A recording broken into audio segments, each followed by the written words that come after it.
La Ligue 1 Uber Eats, ça arrive.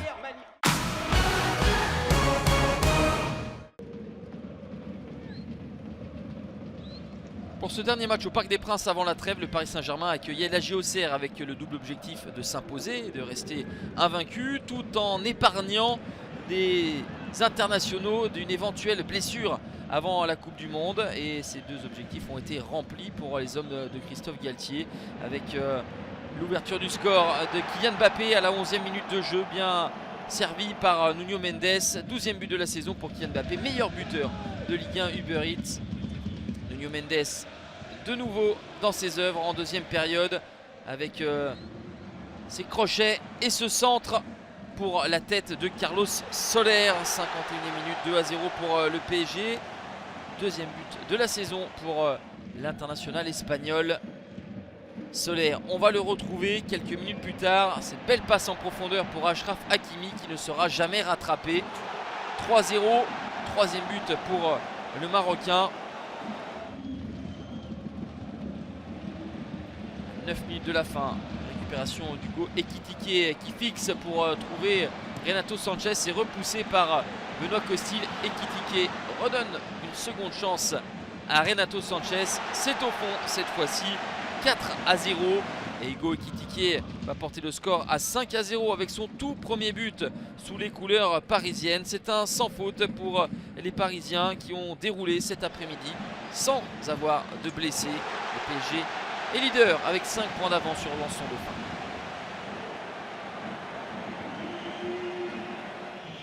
Des Lensois qui avaient remporté leurs 7 premiers matchs à domicile cette saison et qui se retrouvent menés, certes contre le cours du jeu, avec ce but contre son camp inscrit à la 39e minute par Salis Abdoul Samed, l'ancien joueur de Clermont.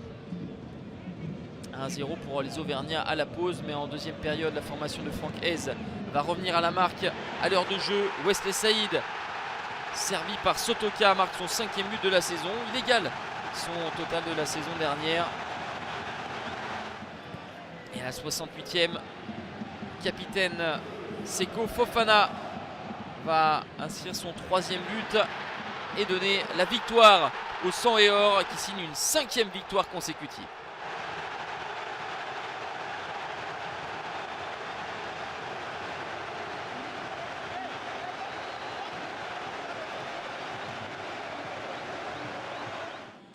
Invaincu depuis 10 rencontres, le Stade Rennais occupe la 3e place et voulait chercher à pérenniser, stabiliser cette place sur le podium face à Toulouse. Ouverture du score des hommes de Bruno Genesio à la 25e minute, signé Benjamin Bourigeaud. Deuxième but en 2 matchs pour Bourigeaud, qui ouvre son pied et trompe Maxime Dupé. 1-0 à la pause pour les Rennais. Et Toulouse, qui ne s'était guère montré dangereux jusqu'alors, va égaliser à la 55e minute. Nicolas Hyssen parvient à décaler Tis Dalinga. 3e réalisation pour l'attaquant néerlandais. Mais 3 minutes plus tard, à la 58e, Lovro Mayer va décaler Terrier. La frappe de l'attaquant rennais est repoussée par Maxime Dupé dans les pieds d'Arnaud Kalimuendo. 2-1 score final pour le Stade Rennais. 3e défaite consécutive pour le TFC qui n'a que 3 points d'avance sur la zone rouge. Affiche à Louis II entre Monaco et l'OM, 2 équipes qui avaient le même nombre de points avant cette rencontre. Ouverture du score à la 35e par Alexis Sanchez. Coup franc lumineux du Chilien pour son 5e but. Et à la 45e, Crépin Diatta va mettre au supplice Leonardo Balerdi. Beaucoup plus de vitesse et de vivacité pour le Sénégalais, déséquilibré par le défenseur marseillais. Penalty pour Monaco. C'est Wissam Ben Yedder, le capitaine de l'ASM, qui va s'y coller. Une audacieuse et astucieuse Panenka pour tromper Paul Lopez. Un partout, c'est le score à la pause. À la 72e minute, alerté plein axe. Kevin Folland va être l'auteur d'un très beau contrôle et d'un enchaînement limpide pour le 2-1. Deuxième but pour l'attaquant allemand. À la 83e minute, Marseille va revenir avec Jordan Verretou, l'international français qui sera du voyage au Qatar. On s'achemine vers ce score de parité, mais au bout de 7 minutes d'arrêt de jeu, sur ce coup franc tiré par Dimitri Payet, c'est Sead Kolasinac qui va placer un coup de tête rageur. L'OM a converti ses 3 tirs cadrés de la partie et s'impose 3-2 à Louis II.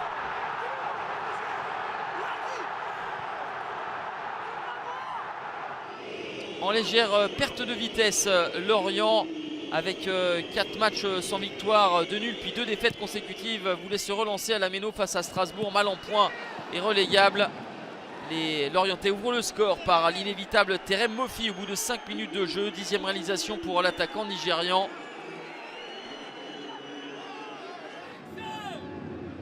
Lorient tient une 5e victoire à l'extérieur jusqu'à cette 87e minute et le débordement de Bellegarde pour Habib Diallo pour la 3e fois consécutive où ils sont menés. Les Strasbourgeois reviennent à la marque, 1 but partout, score final. Belle abnégation des Strasbourgeois, mais qui ne capitalisent pas suffisamment pour sortir de la zone de relégation. Après avoir été battus à Lyon et avoir concédé le nul face à Rennes, les Lillois accueillaient la Lanterne Rouge Angers qui ouvre le score en tout début de rencontre, mais le but de Salama va être invalidé par une position de hors-jeu. Monsieur Nogueira, l'arbitre portugais de la rencontre, semble prendre la bonne décision. Et derrière, la 36e minute, le corner tiré par Rémi Cabella est coupé victorieusement par Thiago Diallo. 2e but de la saison pour le défenseur portugais. 1-0, ce sera le score final. Lille est 7e. Angers concède une 7e défaite consécutive.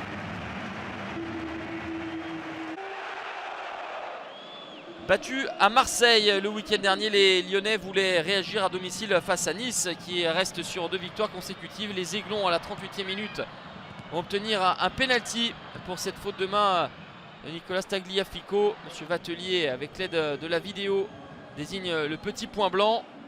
Nicolas Pepe, dans un premier temps, ratera le penalty, stoppé par Anthony Lopez qui avait mordu la ligne. Et la 2e tentative est la bonne pour l'Ivoirien qui transforme son 3e penalty depuis le début de la saison, son 4e but au total.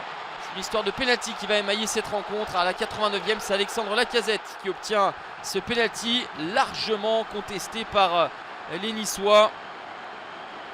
Cette fois-ci, en revanche, monsieur Vatelier ne va pas consulter les images de la VAR.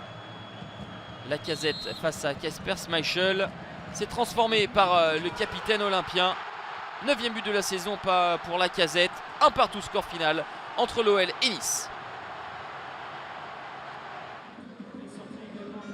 Lorsqu'une partie est bloquée, verrouillée, on peut s'en remettre au remplaçant. Entrée en jeu à la 58e. Marshal Mounetsi ouvre le score pour Reims à la Mosson face à Montpellier. 2e but de la saison pour le Zimbabwéen à la conclusion de ce très beau mouvement collectif. À la 89e minute, Romain Pitot fait entrer en jeu le jeune Sacha Delaye, fils de Philippe Delaye qui a passé plus de 10 ans au Montpellier Hérault Sporting Club. Et Sacha Delaye va marquer son premier but en pro en égalisant 2 minutes après son entrée en jeu. 1-1 score final entre Montpellier et Reims.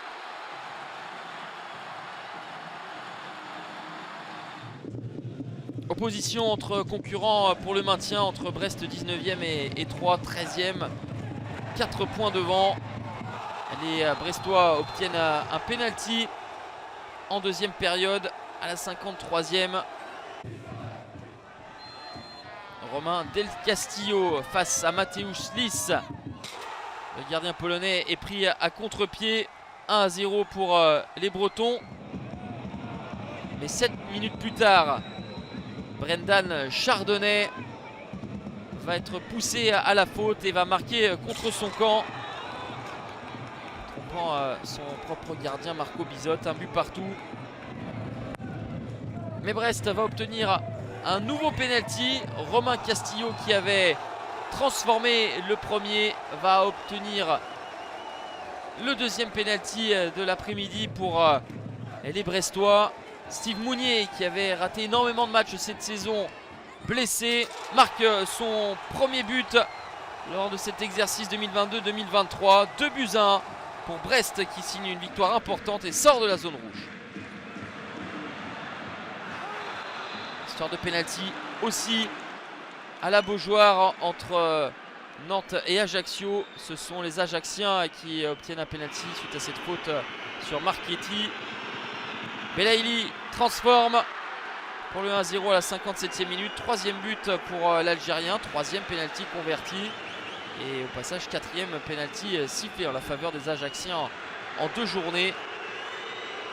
Belaïli, on le retrouve, subtil extérieur du pied pour Romain Amouma. 2-0 pour les Corses à la 66e minute. Ajaccio qui a remporté 2 de ses 4 derniers déplacements à Brest et à Marseille. L'ACA pensait rééditer la performance à la Beaujoire, mais les Canaries n'ont pas dit leur dernier mot. Belle talonnade de Mostafa pour Ludovic Blas qui réduit l'écart à 2-1. Il reste du temps.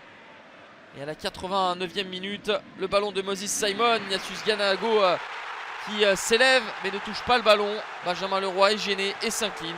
2 buts partout, score final entre Nantes et Ajaccio. 30 buts inscrits lors de cette 15e journée, 4 matchs nuls dont celui de Nice à Lyon, 5 succès à domicile dont ceux des 3 premiers, le PSG, Lens et Rennes, une seule victoire à l'extérieur, celle de l'OM à Monaco.